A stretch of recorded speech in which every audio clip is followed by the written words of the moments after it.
మోషే అహరోనులు వచ్చి ఫరోను చూచి, ఇశ్రాయేలీల దేవుడైన యెహోవా అరణ్యములో నాకు ఉత్సవం చేయుటకు నా జనమును పోనిమ్మని ఆజ్ఞాపించుచున్నాడనిరి. ఫరో, నేను అతని మాట విని ఇశ్రాయేలీలను పోనిచ్చుటకు యెహోవా ఎవడో, నేను యెహోవాను ఎరుగను, ఇశ్రాయేలీలను పోనీననెను. అప్పుడు వారు, హెబ్రీల దేవుడు మమ్మను ఎదుర్కొనెను. సెలవైన ఎడల మేము అరణ్యములోనికి 3 దినముల ప్రయాణమంత దూరము పోయి మా దేవుడైన యెహోవాకు బలి అర్పించుదుము. లేని ఎడల ఆయన మా మీద తెగులుతోనైనను ఖడ్గముతోనైనను పడునేమో అనిరి. అందుకు ఐగుప్తు రాజు, మోషే, అహరోను, ఈ జనులు తమ పనులను చేయకుండా మీరేలా ఆపుతున్నారు? మీ బరువులు మోయుటకు పొండనెను.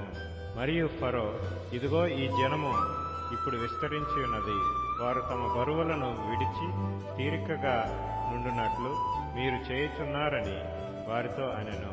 ఆ దినమున ఫరో ప్రజలపైనున్న కార్యనియామకులకును వారి నాయకులకును ఇట్లు ఆజ్ఞాపించెను, ఇటుకలు చేయుటకు మీరు ఇక మీదట ఈ జనులకు గడ్డి ఇయ్యకూడదు. వారు వెళ్లి తామే గడ్డి కూర్చుకొనవలెను.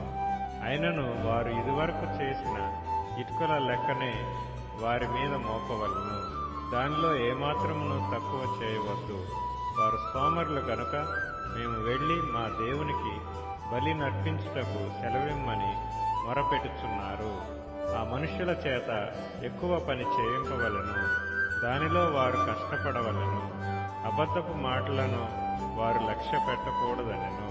కాబట్టి ప్రజలు కార్యనియామకులను వారి నాయకులను పోయి ప్రజలను చూచి, నేను మీకు గడ్డి ఇయ్యను, మీరు వెళ్లి మీకు గడ్డి ఎక్కడ దొరుకునో అక్కడ మీరే సంపాదించుకొనడి.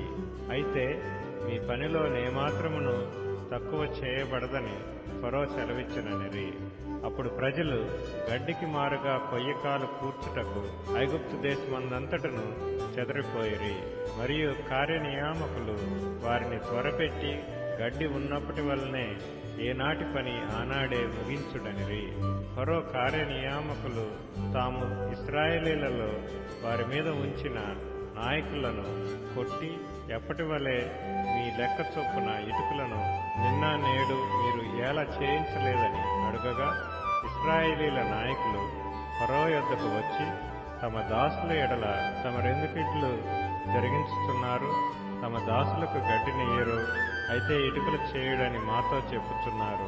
చిత్తగించుము, వారు తమరి దాసులను కొట్టుచున్నారు. అయితే తప్పిదము తమరి ప్రజలందే ఉన్నదని మొరపెట్టిరి.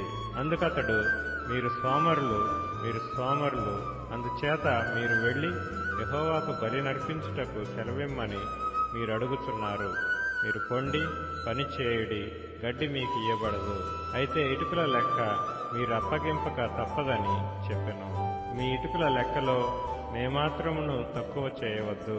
ఏనాటి పని ఆనాడే చేయవలనని రాజు సెలవీయగా, ఇశ్రాయేలీల నాయకులు తాము దురవస్థలో పడియున్నట్లు తెలుసుకొనిరి. వారు ఫరో యొద్ద నుండి బయలుదేరి వచ్చుచు తమను ఎదుర్కొంటకు దారిలో నిలిచియున్న మోషే అహరోనులను కలుసుకొని, యెహోవా మేము చూచి న్యాయము తీర్చునుగాక.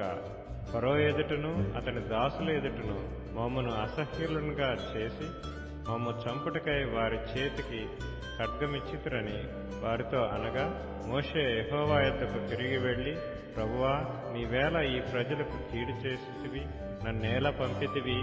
నేను నీ పేరిట మాట్లాడుటకు ఫరో యొద్దకు వచ్చినప్పటి నుండి అతడు ఈ జనులకు కీడే చేయుచున్నాడు. నీ జనులను నీవు విడిపింపను లేదనెను.